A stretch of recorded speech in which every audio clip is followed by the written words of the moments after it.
All right, you guys, welcome back to another video. Today is Monday of peak week. However, it is not the peak week that I originally intended on showing you.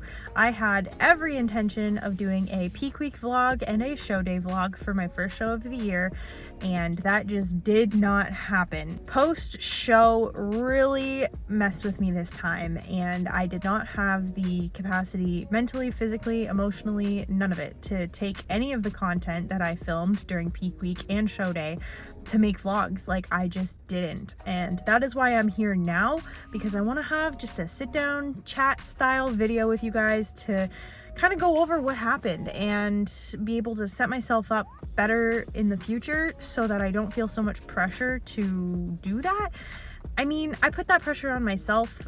It's not like there was any expectations for me to be filming any of this, but just the way post-show went at my first show, I really just needed to focus on me mentally and physically and getting to my second show day, which is now the peak week that we are in. So I just kind of want to talk to you guys and let you know what's going on and be able to show you this peak week and this show day, because I've learned a lot since then. You have not heard from me or seen me on this YouTube channel in like 5 or 6 weeks now, because I did a 2 weeks out vlog, and then I said I was going to film a peak week vlog and a show day vlog, and then I didn't. So let's recap what has happened. So peak week for my first show was amazing. Like, I really enjoyed the process of a slow carb up and a slow taper down of the cardio. So we did a super high carb day just to refuel me, refeed me after depleting me for days on end.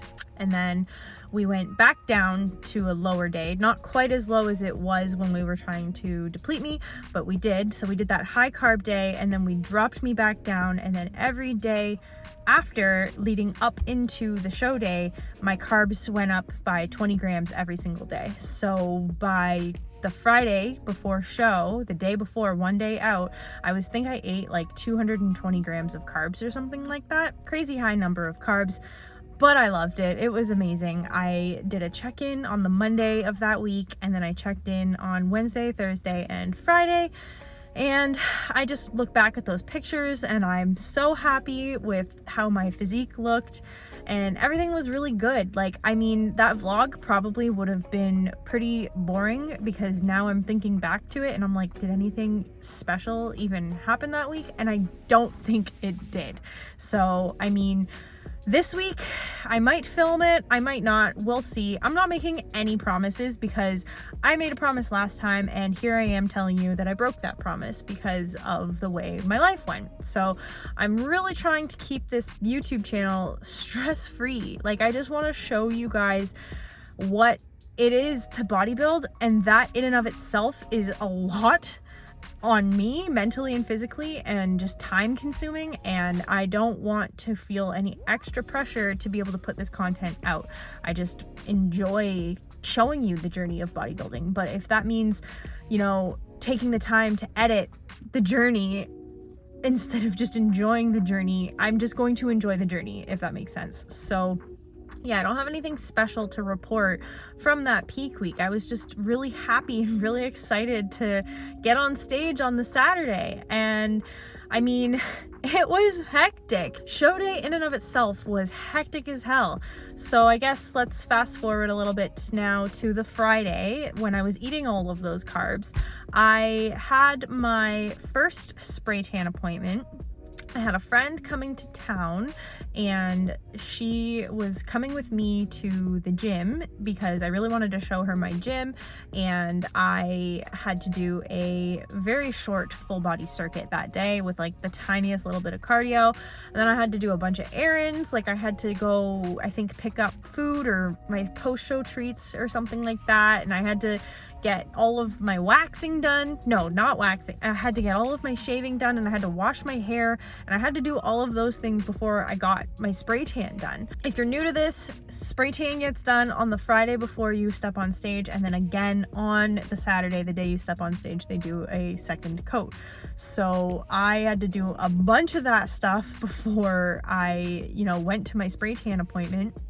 And I got to that appointment like on the dot on the time that I was supposed to be there. So I, had to also clean my house because I had people coming for the weekend to come see me compete, but I didn't want them to be in the shithole that was my house because it was peak week and I let things slide and I was just so busy and, craziness. So yeah, that morning leading up to my spray tan appointment on the Friday before my last show, it was crazy. So that was June 17th. I got my spray tan done and then I went back to my place and I did some posing practice.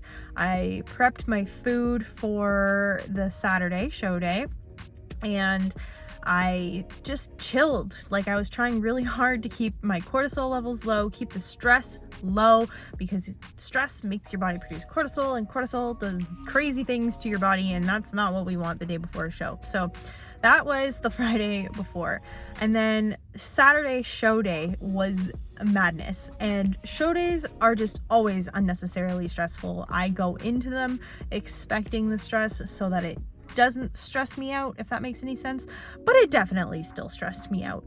I had a second tan appointment. I think it was at like 10 a.m. and my makeup was at like 11:30 or something like that, 11:45. Like, it was late, like it was very late, and prejudging started at like 9 a.m. And I was like, okay, I get it. Bikini is gonna be on last. This is a big show. It's probably fine. But when I tell you that I was dead last to get my makeup done, out of the entire show, I was dead last. There was not a single other competitor in that makeup room getting their makeup done except for me. I was the last one. And that was very, very stressful. I was already spray tanned and ready to go. I was trying to time my food to when I would be on stage, but the show itself was also running behind, so my timing with my food got all messed up. And this is normal. Like, it is to be expected that things are running behind, things are slow, things don't go as planned on a show day, but it was stressing me out. Like, when I say that they expected prejudging to be done by 2 p.m. and then start finals, I think it was supposed to be at 4, so there were supposed to be a 2-hour break between prejudging and finals. It literally was like a 15-minute break. I think that we got on, like, I don't even think I got on stage until after 3 p.m.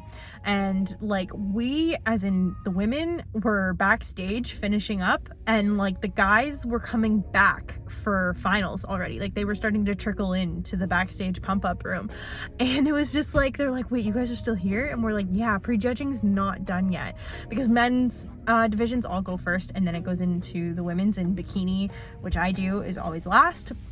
So they were like, oh my gosh. I had every intention of going back to my mom's hotel room between prejudging and finals to like lay on her bed and eat some food and just try to chill, keep the stress levels low. But that didn't happen because there was no break. Like, I mean, obviously I had to wait for all the other divisions to go before bikini again, but they tightened that gap up a lot. So we ended up just hanging out at the venue, and which was nice because I was able to get some content. I took photos and videos, and all my friends and family were there chilling, and it was good vibes. Like, being in the competition area is always fun. It's always good vibes, and I was able to heat up a meal and hang out and do that before going back on stage. And yeah, like, I mean, I had every intention of eating, I think it was supposed to be like 3 or 4 meals between prejudging and finals, but with the timing of how it all played out with the show running behind, and then they tried to speed things up and, etc., it just didn't work out that way. So I ended up having one of my meals of chicken and potato, and then I ended up having like my pre-pump up food, which was some deli meat and a couple of rice cakes. Whereas, like, I should have had 3 portions of chicken and potato and the rice cakes and deli meat. That just didn't happen. So that was a little bit stressful, but I mean, I didn't feel like I needed more food. Like I wasn't hungry or anything like that. And my waistline kept tight, so that was really good. And I mean, I obviously felt amazing after prejudging because I just was riding that high of being on stage. I felt really good, so I left prejudging sitting in second or third place. And for those who don't know, prejudging is basically where you do the everything, and then at finals is when you find out who actually won.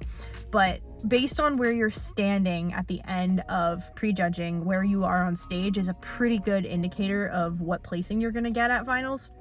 So I knew that I wasn't going to get first in my class, but I knew I would get second or third, and it was just a toss-up as to what that was gonna be. And so I felt really good coming off of stage doing that. My pump up went really well. I had a bunch of salt backstage and I timed my pump up really good. Like I looked really full, really dry, really tight, like everything looked really good. And so, you know, I came out, I had those meals in between prejudging and finals, and then I headed backstage again because I knew it was only going to be a matter of time before I got back up on stage. And I was chilling back there for a decent amount of time. Like I would have preferred to still chill out in the main area with my family, but it is what it is. I went backstage and I hung out with a couple other competitors who are friends of mine, and that was really nice. The thing is though, is everybody in my class was either a master's competitor, which is 35 or 45 plus, or they were a novice, which is his own class in and of itself. I was the only one who didn't fit into either of those, and those all went before like the open classes, which are all divided up by height. And so I was expecting still some time between when I got backstage and when I was supposed to be going out to do either comparison finals or my presentation or what. But all of a sudden people are like, where's 98? Where's 98? Where's 98? I was number 98 and I was like, well, I'm right here, like what's up? And they're like, you need to be on stage right now doing your presentation. And I was like, what? And it was because they didn't tell me they moved into like the open classes and they expected that everybody had been in masters or novice. And I was like, no one told me that we were doing this now. And they already did all their presentations because they already did it in their other classes. So I was very frazzled going back out onto stage. But I mean, my friends and family all said that I looked really good and I looked confident and I didn't look frazzled. So that's a win in and of itself. So I went out, I did my presentation, and then they brought out all the other girls in my class and we were on the lines and they called us up to hand out awards. So I did come in top 3 in my class. I got second place in my class and it was amazing. Like I was really happy to walk away with that placing. The girl who beat me in first, she is first of all the sweetest human on the planet. So if you're watching this, girl, I love you. You're amazing and we are definitely going to be getting together in the future. But it was definitely a close call, and it always just depends on what the judge wants to see that day, who showed up. And we literally were 1 point apart. Like I lost by 1 point. And when I look back at the video of me up on stage, especially during comparisons, I couldn't keep my freaking arms still. And I think that that's why. I also don't have like the sexiness and the sassiness that a lot of bikini competitors need.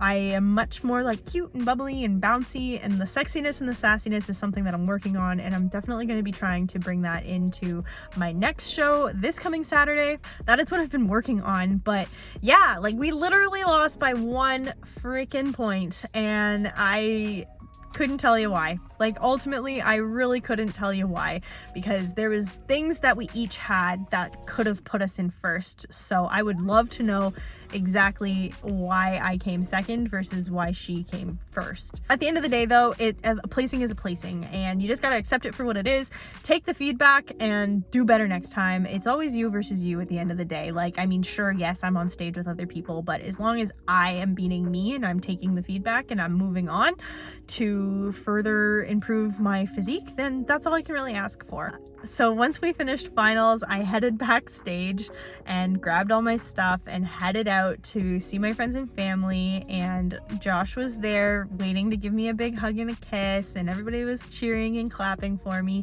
It was really awesome, and I had some treats.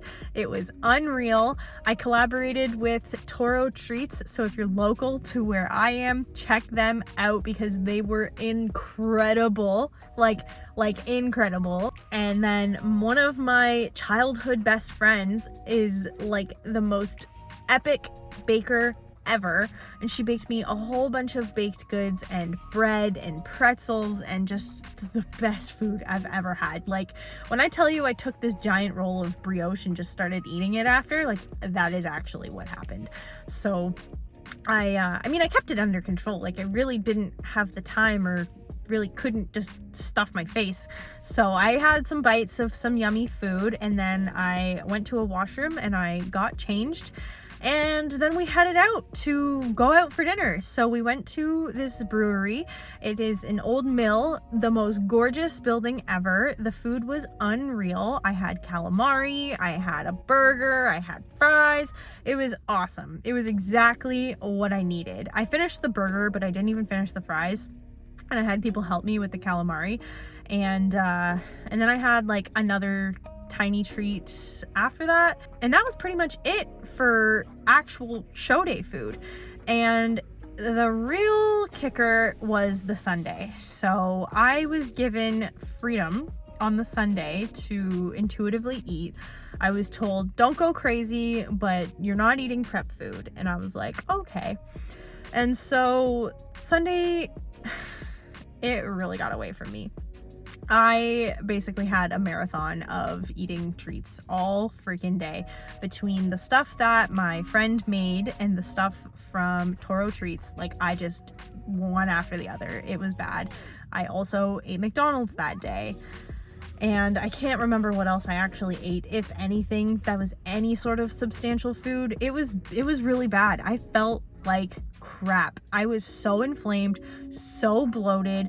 The water retention was out of this friggin' world. When I woke up on Monday morning and I had to do a check-in, I felt awful, and you can see it all over my face in those check-in pictures and videos. Like, even my coach said, she was like, I can't believe you're actually like checking in after that. And I was like, well, yeah, like, I gotta hold myself accountable.